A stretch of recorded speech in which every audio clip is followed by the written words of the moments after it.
আলুর পুরে ভরা আলু পুরি বানাবো আজকে। ফুলকো ফুলকো আলু পুরি খেতে ভীষণ মজার হয়েছে। বিকেলের নাস্তায় যদি এরকম ফুলকো মচমচে আলু পুরি হয় তাহলে তো পরিবারের সবাই অনেক পছন্দ করবে। আশা করছি রেসিপিটি আপনাদের কাছে ভালো লাগবে আর সহজও লাগবে। আসসালামু আলাইকুম এভরিওয়ান। প্রথমে আমি ময়দা নিয়ে নিচ্ছি।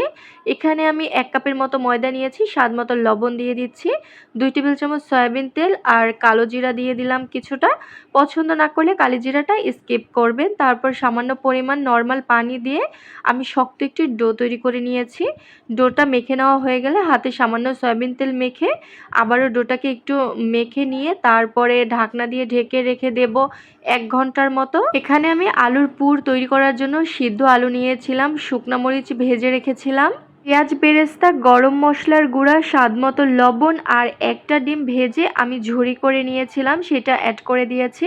আপনারা চাইলে কিন্তু ডিমটা স্কিপ করতে পারেন, তবে আমি ডিমটা আজকে অ্যাড করেছি আলু ভর্তার মধ্যে। আলু ভর্তাটা করা হয়ে গেলে আলুর ভর্তা এক সাইডে রেখে দিচ্ছি। আর যে ময়দার ডো মেখে রেখেছিলাম সেখান থেকে আমি 7 থেকে 8টা এভাবে লেচি কেটে নিয়েছি। আর একটা লেচি হাতে নিয়ে আমি হাতের মধ্যে এরকম করে ঘুরিয়ে চ্যাপটা করে নিয়েছি। দেখে তো বুঝতে পারছেন চারো সাইড থেকে আমি একটু পাতলা করে দিয়েছি আর মাঝখানটায় একটু ভারী রেখেছি। এতে কিন্তু পুরিটা যখন আমি হাত দিয়ে প্রেস করে চ্যাপটা করে নেব তখন ফেটে যাবে না, আর ভেজে নেওয়ার সময়ও কিন্তু এটা ফেটে যাবে না। 1 চামচ পরিমাণ আমি আলুর পুর দিয়েছি। তারপর এরকম করে চারপাশ থেকে কিন্তু এভাবে মুড়িয়ে আমি ভালো মতো করে মুখটাকে বন্ধ করে দিচ্ছি। আর এই কাজটা কিন্তু অবশ্যই একটু ভালোভাবে করতে হবে, নাহলে যখন পুরিগুলো ভাজতে যাব তখন কিন্তু আলুর পুর ভেতর থেকে বের হয়ে যেতে পারে। তারপরে দেখুন বোর্ডের উপর রেখে আমি হাত দিয়ে চেপে চেপে পুরির শেপটা দিয়ে দিচ্ছি। এই কাজটা কিন্তু আপনারা বেলুনি দিয়েও আস্তে আস্তে করে বেলে নিতে পারেন, তবে আমি হাত দিয়ে আজকে পুরিটার শেপ দিয়ে দিচ্ছি। এভাবে হাত দিয়েও কিন্তু আপনারা খুব সুন্দরভাবে পুরিগুলো বানিয়ে নিতে পারবেন। তো একটা বানানো হয়ে গেল, আমি আরও একটি বানিয়ে আপনাদের দেখিয়ে দিচ্ছি। সেমভাবেই কিন্তু হাতের তালুতে নিয়ে একটু চ্যাপটা করে তার মধ্যে আলুর পুর দিয়ে তারপর চারপাশ থেকে মুড়িয়ে এভাবে একটু চ্যাপটা করে দিলেই কিন্তু পুরিগুলো তৈরি হয়ে যাবে। তো সবগুলো পুরি আমি তৈরি করে নিয়েছি আর এখন পুরিগুলো আমি ভেজে নেব। তো কড়াইতে পর্যাপ্ত সয়াবিন তেল আগেই দিয়ে দিয়েছিলাম। তেল গরম হয়ে আসলে আমি একটি একটি করে ভেজে নিচ্ছি। পুরিগুলো মিডিয়াম আঁচে ভেজে নিতে হবে আর তেল কিন্তু অবশ্যই গরম করে তারপর এই পুরিগুলো দিতে হবে, আর না হলে কিন্তু পুরিগুলো ফুলকো হবে না।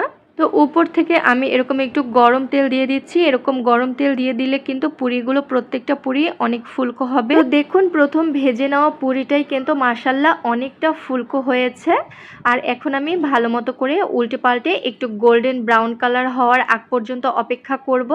তারপর আমি একটি ছাঁকনি দিয়ে ছেঁকে তুলে নিচ্ছি। দেখে কিন্তু বোঝা যাচ্ছে পুরিটা ফুলকো হয়েছে আর কালারটাও সুন্দর এসেছে। তো এখন আমি একটু তেল ছেঁকে তারপর একটি প্লেটের মধ্যে রেখে দিচ্ছি। আর বাকি পুরিগুলো আমি সেম প্রসেসে ভেজে নিয়েছি। বিকেলের নাস্তার জন্য কিন্তু এই আলু পুরিগুলো বানিয়ে নিতে পারেন, এতে ভীষণ মজার হয়েছিল। তো একটি পুরি আপনাদের ভেঙে দেখিয়ে দিচ্ছি, তাহলেই বুঝতে পারবেন যে পুরিটা উপর থেকে যেমন হয়েছে দেখতে সুন্দর আর ভেতরেও কিন্তু আলুর পুরে একদম ভরা। সবাই অনেক মজা করে খেয়েছিল। আশা করছি ভিডিওটি আপনাদের কাছে ভালো লেগেছে আর সহজও লেগেছে। আজকের মতো বিদায় নিচ্ছি।